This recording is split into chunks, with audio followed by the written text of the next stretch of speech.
कर्मवीर भाऊराव पाटील विद्यालय व ज्युनियर कॉलेजमध्ये नुकताच नागपंचमी हा सण उत्साहात साजरा करण्यात आला। यावेळी ज्युनियर कॉलेजमध्ये नागपंचमी शब्दोत्सव या अंतर्गत प्राध्यापक दीपाली शेलार मॅडम यांचे साप निसर्गाचा एक अविभाज्य घटक व प्राध्यापिका सौ दीपाली सावेकर यांचे साप समज गैरसमज या विषयावर व्याख्यान झाले। कार्यक्रमाचे प्रास्ताविक प्राध्यापक डॉक्टर दादाराम साळुंखे यांनी केले, तर आभार प्राध्यापक अनिल घोरपडे यांनी मानले। सूत्रसंचालन प्राध्यापिका सौ वृषाली निंबाळकर यांनी केले। या प्रसंगी ज्युनियर कॉलेजचे प्राचार्य एम.एस. पाटील सर हजर होते। यावेळी बोलताना प्राध्यापिका दीपाली शेलार म्हणाल्या, आणि आपल्याला साप चावला की आपण काय करणार आहोत हे आपल्याला माहिती झालेलं आहे। तर असं नाहीये मुलांना, आपल्या इंडियामध्ये आपल्या भारतामध्ये सापडणारे सगळे साप हे विषारी नाहीये। आपल्या भारतामध्ये आढळणारे फक्त 8 साप आहेत, ते काय आहेत? विषारी आहेत। बाकीचे जे सगळे साप आहेत ते काय बिनविषारी या कॅटेगरीत मोडले जातात। तरी आपण काय करतो, साप दिसला की काठी घ्यायची आणि बाहेर। शेतकऱ्याचा मित्र आहे, म्हणजे आपल्या पृथ्वी तलावर एकूण 2800 वेगवेगळ्या जातीचे साप आपल्याला बघायला भेटतात। त्या साप आहे ते काय झाले बिनविषारी, म्हणून आपण काय करतो कन्सिडर करत असतो। प्रकार आहे ते दोन प्रकारचे विष, हिमोटॉक्सिक आणि न्यूरोटॉक्सिक, म्हणजे 2 प्रकारचे विष सापांकडे प्रेझेंट असतात, बघायला भेटतो। आता नाक चावल्यानंतर ज्या वेळेला आपल्याला नाक बाईट करतो, चावतो, त्यावेळेला काय बघा, तर आपल्या बॉडीमध्ये जे आपलं ब्लड आहे ते काय व्हायला लागतं, क्लॉट व्हायला लागतं, म्हणजे साप बघायला भेटतात। तो विषारी आहे का बिनविषारी आपण कसं ओळखायचं? कुणाला काय आयडिया याच्याविषयी नसलेलंच, बरोबर आहे ना?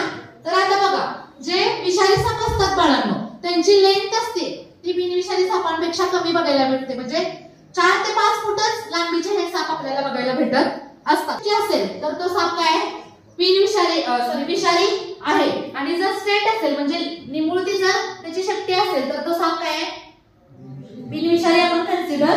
धामण फण्या काढते का रे बाळांनो? नाही काढत का? तर तिला जे ट्रायंगुलर म्हणजे तिचा जो फण्याचा शेप आहे तो काय झालेला नाही, बँड झालेला नाही, त्यामुळे तिला तो फणा काढता येत नाही। तर त्यातले 80% केसेस मध्ये फण्या हा रात्रीचाच बाईट करत असतो, त्याला त्यामुळे काय होत नाहीये, म्हणजे बाईट जरी केलं तरी आपल्याला काय होत नाहीये, पेन होत नाहीये। आता आपण ती जांभळवाडीची केस बघितली, सरांनी मगाशी काय केलं त्याचा उल्लेख केला, तर त्या मुलाला मण्या हा साप चावलेला होता आणि तो कधी चावलेला होता? रात्रीचा चावलेला होता। तो आजूबाजूला आपल्या, आता आपण खेड्यातच राहतोय सगळे, आणि बऱ्यापैकी आपल्या इकडची घरं जी आहेत ती कुठे आहेत? शेतातच आहे, त्यामुळे साप वगैरे घरात नसतं। आता बघा घोणस घाटावरचा बऱ्याच जणांनी प्रकार ऐकला तो आहे ना, घोणस होते, घाट बंद केलेला, बऱ्याच जणांना जाता आलं नाही त्यामुळं, हो ना? तर आता बघा घोणस जो आहे बाळांनो साप, तो पण जो आहे तो न्यूरोटॉक्सिक मध्ये मोडला। सर्व विद्यार्थी सर्वांना नमस्कार। आणि आज आपण ज्या पंचमी हा जो सण आहे तो नाग किंवा साप यांच्या पारंपरिक पूजेचा दिवस मानला जातो। त्या पक्षाच्या पंचमीला हा सण येतो, त्यामुळे त्याला नागपंचमी असं म्हणलं जातं। हा जो नागपंचमी सण आहे त्याची आख्यायिका काय आहे, तर पौराणिक कथा एक सांगितली जाते। तर ह्या आटपाट नगर होतं, तिथे एक शेतकरी होता, त्याच्या शेतामध्ये एक नागाचं वारुळ होतं। श्रावण मास आला, नागपंचमीचा दिवस होता, तो शेतकरी आपल्या नित्य नियमाप्रमाणे नांगर घेऊन शेतात गेले होते।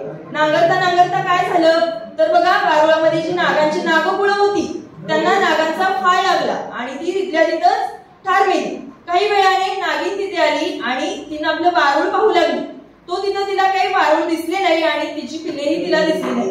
ती इकडे तिकडे पाहू लागली आणि तिला काय दिसलं, तर रक्ताने भिजलेला तो नांगराचा फाळ दिसला।